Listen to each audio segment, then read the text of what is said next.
बिस्मिल्लाहिर्रहमानिर्रहीम।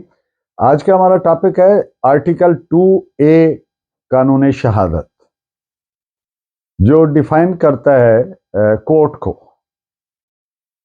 पहले मैं इसका wording as contained in article 2A वो पढ़ देता हूँ और फिर आगे इस पे डिटेल बात करेंगे। लेक्चर के इख्तिताम पे डिटेल बात में मेन हमारा टॉपिक होगा कोर्ट, दूसरा जुडिशल माइंड प्रोसीडिंग ऑर्डर वगैरह, और act of court.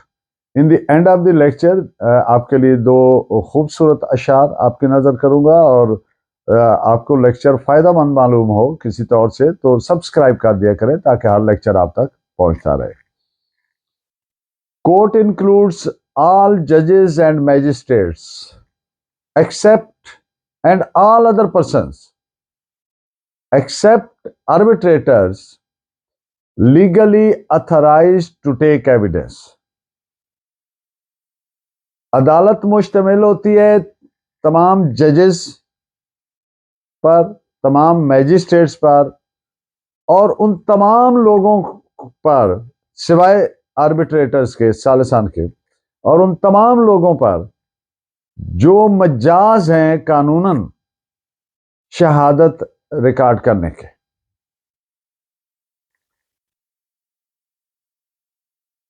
Article 2A जो है, ये पहले जो एविडेंस एक्ट था उसमें ये सेक्शन 3 था।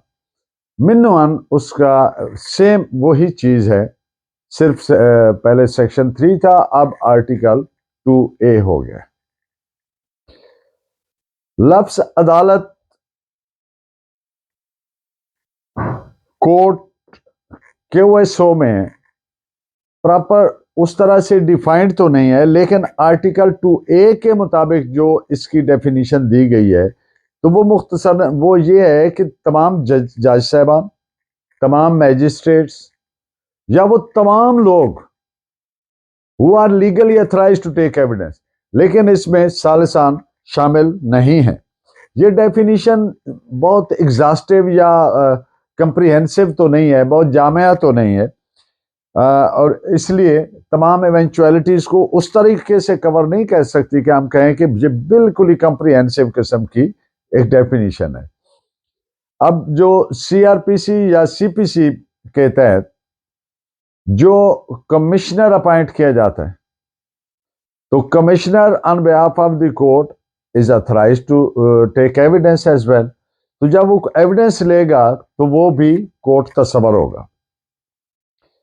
आर्बिट्रेटर सालिस नहीं है, इसको एक्सक्लूड कर दिया गया हुआ है जैसा कि अभी मैंने पढ़ा डेफिनेशन में। लेकिन for the purposes of section 195 CRPC अदालत तस्वर होगा। इस पॉइंट पे आप कुछ बतौर रेफरेंस जजमेंट्स नोट फरमाएं। 1994 SCMR 1103, AIR 1954 supreme court 66, 2000 YLR 2724, AIR 1998 NOC 166। Family courts, city survey officer, custodian evacuee trust property, और स्पेशल मिलिट्री कोर्ट्स भी आर्टिकल 2A के मुताबिक अदालत है। एक जजमेंट नोट फरमा लें इन पे। 1991 Pakistan criminal law journal page 1879, और दूसरी PLD 1966 Karachi 122 and PLD 1989 Karachi page 372।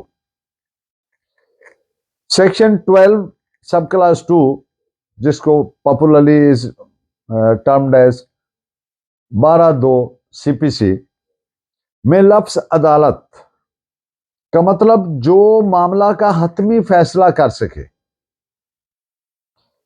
चाहे वो सुप्रीम कोर्ट है चाहे वो हाई कोर्ट है, यानी विच डिसाइड्स द इशू फाइनली। इस पे दो जजमेंट्स नोट फरमाए। 1999 SCMR 1516 and 1999 YLR 2681। Section 9 limitation act 1908 में जो लफ्ज अदालत है वो इस मानी में है कि वो जगह जहां अदालत लगती है, मीन्स अब इस सेक्शन के मुताबिक कोर्ट मीन्स वो जगह जहां अदालत लगती है, और ये प्रिजाइडिंग ऑफिसर यानी जज या मैजिस्ट्रेट को रेफर नहीं करती, इसलिए कि ये जगह ही है जिसे क्लोज किया जा सकता है। बताओ रेफरेंस जजमेंट नोट फरमाया इस पॉइंट पे, PLD 1960 Lahore page 757। Section 149 CPC में लफ्ज अदालत मीन्स अदालत जिसमें डॉक्यूमेंट पेश किया जाता है, in which the document is presented. इसमें हाई कोर्ट और सुप्रीम कोर्ट भी शामिल हैं when they are exercising original jurisdiction. इस पे रेफरेंस नोट फरमाएं judgment, PLD 1961 Dhaka page 389, PLD 1959 Dhaka page 609।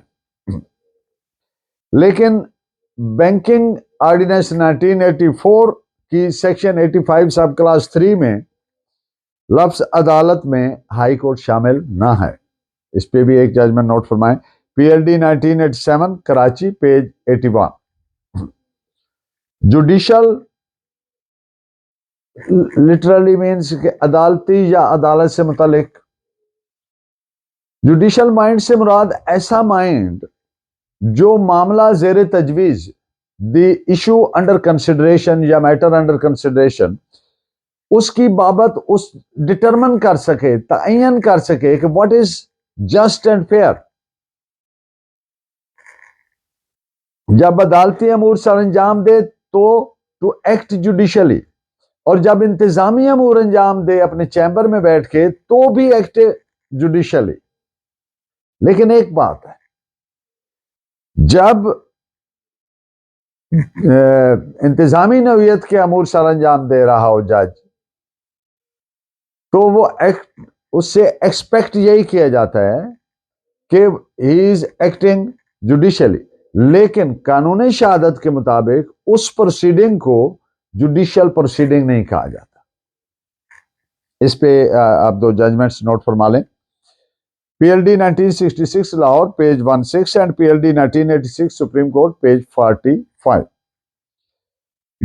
Judicial proceeding होने के लिए 4 बेसिक चीजें हैं।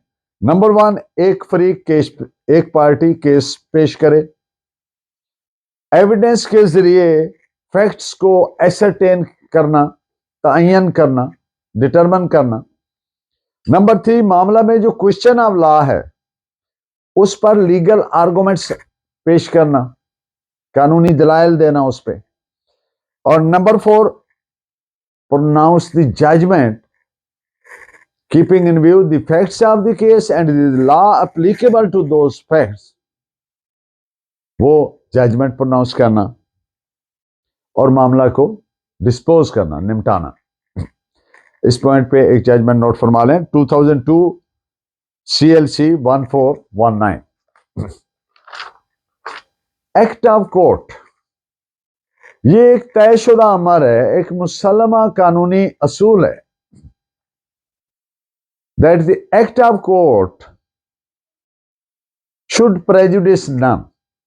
एक और इसी तरह पॉपुलरली टर्म्ड है, फ्रेज है, no party shall be made to suffer due to mistake of court। यानी कोई फरीक मुकदमा